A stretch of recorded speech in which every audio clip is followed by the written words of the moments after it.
కేంద్రంలోని బీజేపీ సర్కారు వల్ల భారత్ అప్పుల కుప్పగా మారింది. కేంద్ర ఆర్థిక శాఖ విడుదల చేసిన నివేదిక ప్రకారం మార్చి 31, 2023 వరకు కేంద్రంలో 155.6 లక్షల కోట్ల అప్పులు చేసింది.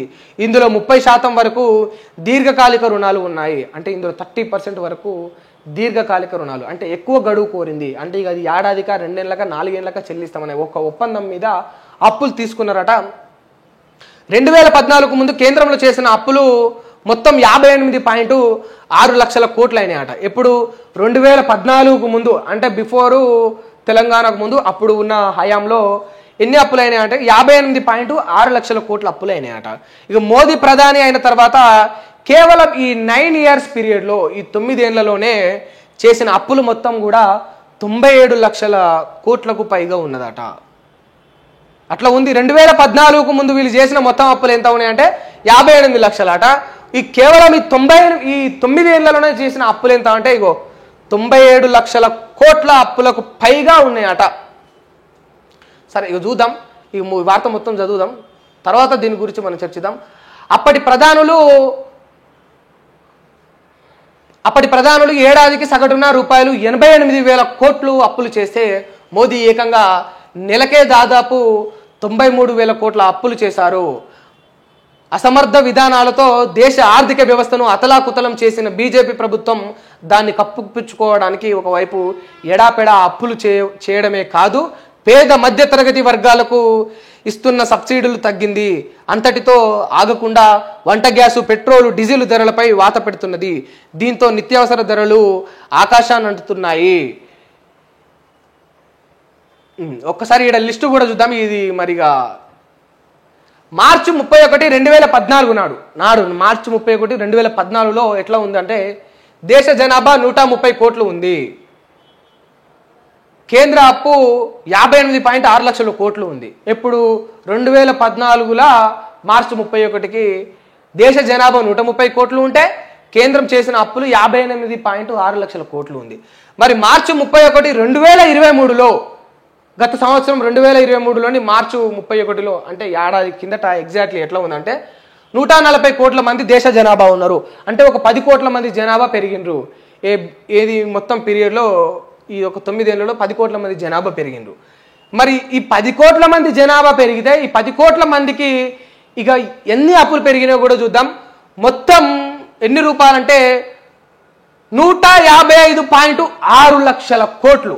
అంటే ఇక్కడ 58.6 అంటే ఇక్కడ 155 అంటే ఎంత కాదన్నా కూడా ఇక 97 లక్షల పైచిలుకు కోట్లు. 97 లక్షలు అనుకోండి సగటున, 97 లక్షల కోట్లు పెరిగింది. ఇక అభివృద్ధి ఎంత జరిగింది అనేది కూడా ఒకసారి ఈ విషయాన్ని నేను మాట్లాడతా. ఇక ఒక్కో ఎత్తిపై అప్పు నాడు ఎట్లా ఉందంటే 45,000 ఉందట. అంటే ఈ మొత్తం డివైడ్ చేస్తే ఈ 58.6 crores మొత్తం దేశ జనాభా పైన డివైడ్ చేస్తే ఎంత ఉందంటే 45,000 రూపాయలు ఉందట. నేడు ఎట్లా ఉంది ఇప్పుడు ప్రస్తుతానికంటే 1.2 లక్షలు, అంటే 1,20,000 ఉందట. 1,20,000 అంటే ఇప్పుడు మనం క్యాలిక్యులేట్ చేసుకుంటే ఇక దాదాపు 70,000 దాకా పెరిగింది. ఇక జీడిపిలో అప్పు వాటా అప్పుడు 52% ఉంది, ఇక ఇప్పుడు 57.5% ఉంది.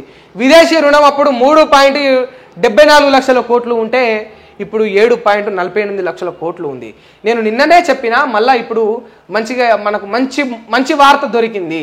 వాస్తవానికి ఇప్పుడు గిన్ని లక్షల కోట్లు అయింది కదా, ఈ 97 లక్షల కోట్లు కేవలం ఈ 9 ఏళ్లనే చేసారు కదా. 1, 2 కాదు, 97 లక్షల కోట్లు వీళ్ళు అప్పులు చేసి 97 లక్షల కోట్లు వీళ్ళు అప్పులు చేసి 97 లక్షల కోట్లు అప్పులు చేస్తే ఈ భారతదేశ జనాభాలో ఇప్పుడు 140 కోట్ల వరకు మనం 140 పైచిలుకు కోట్ల వరకు మనం ఉన్నాం కదా. ఎంతమంది జీవితాలు బాగుపడ్డాయి ఈ 97 లక్షల కోట్లతోటి? ఈ దేశం ఎంత అభివృద్ధి చెందింది? అరే నాయన, 1, 2 కాదురా, 97 లక్షల కోట్లు. ఎన్ని గదులు నిండుతాయి ఆ డబ్బులతోటి? మీరు ఎంత బాగు చేసిండ్రు? ఎంతమంది జీవితాలను మార్చిండ్రు? బియ్యం ఇస్తున్నామంటున్నారు, ఏదో ఫ్రీ బియ్యం అంటా ఉన్నారు, లేకపోతే ఏదో చీరలు అంటా ఉన్నారు, లేకపోతే రింగ్ రోడ్లు వేయించినామంటా ఉన్నారు, రియల్ ఎస్టేట్ పెరిగిందంటా ఉన్నారు. రియల్ ఎస్టేట్ పెరిగితే నేను మొన్న కూడా చెప్పిన ఔటర్ రింగ్ రోడ్ వేయించినాం మేము, ఇట్లా అని మొత్తం ఇట్లా గిర్రం తిరిగే ఒక ఔటర్ రింగ్ రోడ్, ఇట్లా చక్రాలు కొట్టే ఒక బండి వేసుకొని చిక్కుబుక్కు అని పోయి ఒక ఔటర్ రింగ్ రోడ్ అద్భుతంగా చేసింది మోడీ ప్రభుత్వం. మొత్తం ఇక్కడ విలువ గప్పట్ల 50 కోట్లు ఉంటే, ఇక్కడ ఒక ఎగ్జాంపుల్ చెప్తానా, 1 ఎకరాకు 50 కోట్లు ఉంటే ఇప్పుడు ఆడ 1 ఎకరాకు వీళ్ళు ఏమంటా ఉన్నారంటే ముచ్చట 100 కోట్లు అయినాయిందంటా ఉన్నారు. అరే నాయన, ఈ ఔటర్ రింగ్ రోడ్ చుట్టూ భూములు ఎవరికున్నాయిరా? నాకున్నాయా? మా కెమెరామ్యాన్కు ఉన్నాయా? మా ఎడిటర్కు ఉన్నాయా? మీకున్నాయా? జనాలారా, ప్రజలారా, మీరందరూ ఆలోచించండి. ఈ రాజకీయ నాయకులకే కదా భూములు ఉన్నాయి, ఈ వ్యాపారవేత్తలకే కదా భూములు ఉన్నాయి. ఇందాక మంది ప్రాణాలు తీసుకున్నాడు ఆడో డాక్టరు, అసొంటి డాక్టర్లకు అసొంటి బలిసినోళ్ళకే కదా భూములు ఉన్నాయి. ఈ రియల్ ఎస్టేట్ రంగం పెరగడం వల్ల, మీరు ఔటర్ రింగ్ రోడ్లు వేయడం వల్ల సరే ప్రయాణం సులభమే అవుతుండొచ్చు, కానీ కేవలం అభివృద్ధి అద్భుతం అంటే ఈ రింగ్ రోడ్లను, లేకపోతే రూపాయికి కిలో బియ్యాన్ని, లేకపోతే పంపిణీ చేసిన బీఆర్ఎస్ ప్రభుత్వం పంపిణీ చేసిన చీరలను, లేకపోతే కాంగ్రెస్ ప్రభుత్వం ప్రవేశపెట్టిన ఫ్రీ బస్సులను గివి చూపించి అభివృద్ధి అని 97 లక్షల కోట్లు ఎవడు మింగిండు? కేవలం బస్సులు, బియ్యము, చీరలు, జాకెట్లు, డ్రాయర్లు, రాళ్ళు, రప్పలు, షెట్లు, రింగ్ రోడ్లు, బంక బియ్యం, గడ్డి, మన్ను, ఇక వద్దులేక మాటలు వస్తూ ఉన్నాయి. కానీ ఇవన్నీ చెత్త చెదారం అంతా చెత్తకుండా అంతా చూపించి 97 లక్షల కోట్లు ఎవడు మింగిండు? ఎంత అభివృద్ధి చేసిండ్రు? ఈ 97 లక్షల కోట్లు ఇంత డబ్బులు మీరు తీసుకొస్తే పోనీ ఈ దేశ జనాభా కట్టే ట్యాక్స్ పైన మీరేమైనా తగ్గించిరా అంటే లే. ఇలా చూడరు, మీరు ఇంత చేసిండ్రు కదా, ఇచ్చిండ్రు, వీళ్ళు ఇన్ని కథలు పడరు కదా, మరి ఎక్కడైనా మారిందా ఏమన్నా అంటే లే. ఇక చూడరు, ఎడాపెడా అప్పులు చేయడమే కాదు, పేద మధ్యతరగతి తరగతి వర్గాలకు ఇస్తున్న సబ్సిడీలు తగ్గించింది లేదు. అంతటితో ఆగకుండా వంట గ్యాసు, పెట్రోలు, డీజిల్ ధరలపై కూడా వాత పెట్టింది. పెట్టలేదా? డీజిల్ ధరలు ఇదే మోడీ ప్రభుత్వంలో పెరగలేదా? పెట్రోల్ ధరలు పెరగలేదా? ఉప్పు పైన, పప్పు పైన రేట్లు పెరగలేదా? మీరు అప్పులు తెచ్చుడు బరాబరే, మేము కట్టే ట్యాక్సులు, ఆ పన్నులు పెంచుడు బరాబరే, మళ్ళీ మా అభివృద్ధి మాత్రం శూన్యం. ఏమైంది సారు ఈ డబ్బులన్నీ ఎక్కడ పోయిందని? మీరు చేసిన అభివృద్ధి ఏమైంది అంటే India is a developing country, India is a developing country. అభివృద్ధి చెందుతున్న దేశమే భారతదేశం తప్ప అభివృద్ధి చెందిన దేశం కాదు, చెందుతూనే ఉన్నది. అభివృద్ధి భారతదేశం చెందుతుంది. ఎందుకు చెందుతుంది అంటే నేను మీకు ఇప్పుడు క్లియర్గా ఇక్కడ మీకు చెప్తాను. నేను ఇప్పుడు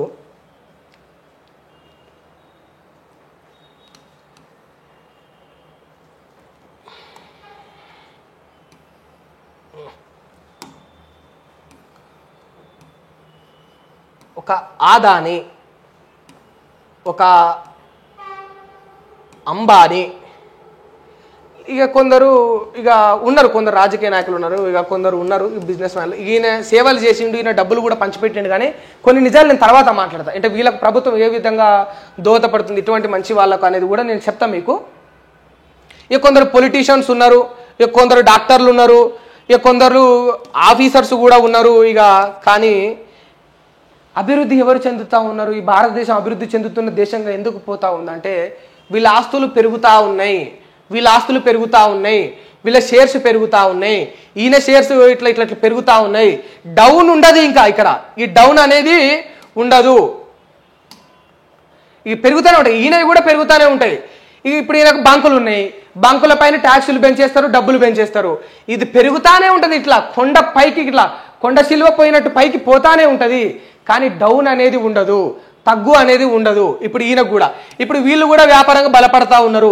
సరే టాటా గారు కొంత మంచి చేస్తున్నారు అనుకోవచ్చు, వాళ్ళు కొన్ని ఇక చేసేవన్నీ సామాన్యులకు చేసిండ్రు. కానీ చెప్తా ఉన్నా, ఈ పొలిటీషియన్స్ ఆస్తులు పెరుగుతూ ఉన్నాయి, డాక్టర్ల ఆస్తులు పెరుగుతూ ఉన్నాయి, వాళ్ళ యొక్క హాస్పిటల్స్ పెరుగుతూ ఉన్నాయి. ఇక స్కూల్స్, మళ్ళీ మరీ ముఖ్యంగా చెప్పాలా మనం, కార్పొరేటర్ స్కూల్స్, ఇక ఇవన్నీ కార్పొరేట్ స్కూల్స్ అన్ని వీళ్ళ సంపద, వీళ్ళ యొక్క అసెట్స్ అన్ని కూడా పెరుగుతూ ఉన్నాయి. ఈ ఆఫీసర్ల యొక్క కమిషన్లు పెరుగుతూ ఉన్నాయి. సామాన్యుడు బాగుపడ్డా అన్న ఈ భారతదేశంలో? నువ్వు నేను అభివృద్ధి చెందినవా? నువ్వు కోటీశ్వరుని అయినవా? నేను కోటీశ్వరుని అయినా? పొట్టకోటి కోసం పొద్దున్న లేచి సాయంత్రం దాకా మనందరం కష్టపడాల్సిందే కదా. ఒక 500కు 1000 రూపాయలకు అమ్మా నాన్న కూలికి పోవాల్సిందే కదా. వీళ్ళు ఇచ్చే 5000కు 10,000కు రాజకీయ నాయకులకు ఊడిగం చేస్తున్న ఎంతమంది యువకులు లేరు? లక్షల కోట్లు తిన్నాడు ఒక్కడొక్కడు. ఇగో ఇటు చూడ్రి, లక్షల కోట్లు తిని మనము 25 ఏళ్ళు వచ్చినా కూడా ఒక యువకుడు, 25 ఏళ్ల వయసున్న ఒక యువకుడు 25,000 ఉద్యోగం ఉన్న జీతం ఉన్న ఉద్యోగాన్ని సంపాదించడానికి ఆ 25,000 యువకుడు పడే ఆవేదన స్ట్రగుల్ అనేది అంతా ఇంత కాదు. ఒక యువకుడిగా నాకు తెలుసు ఆ బాధ. నాకు ఒక 20,000 ఉద్యోగం వస్తే చాలు అని ఆ 20 ఏళ్ళు దాటిన నేను పడే కష్టం ఏందనేది నాకు తెలుసు, నాలాంటి యువకులకు తెలుసు. మరి ఇటువంటి కోటాను కోట్ల డబ్బులు తీసుకొచ్చిన అప్పులు మేము కట్టిన పన్నులని ఏడికిపోతూ ఉన్నాయి, ఎవరు తింటా ఉన్నారు? కేంద్రంలో ఉండి వీళ్ళు అభివృద్ధి చేసినామని చాలా గొప్పగా కూడా ఎన్నో ప్రగల్భాలు అనేవి పలుకుతూ ఉంటారు కదా. జనాలందరూ కూడా దయచేసి ఆలోచించండి. ఈ డబ్బులన్నీ ఏమైనాయి ప్రజలారా? ఒకసారి ఆలోచించండి.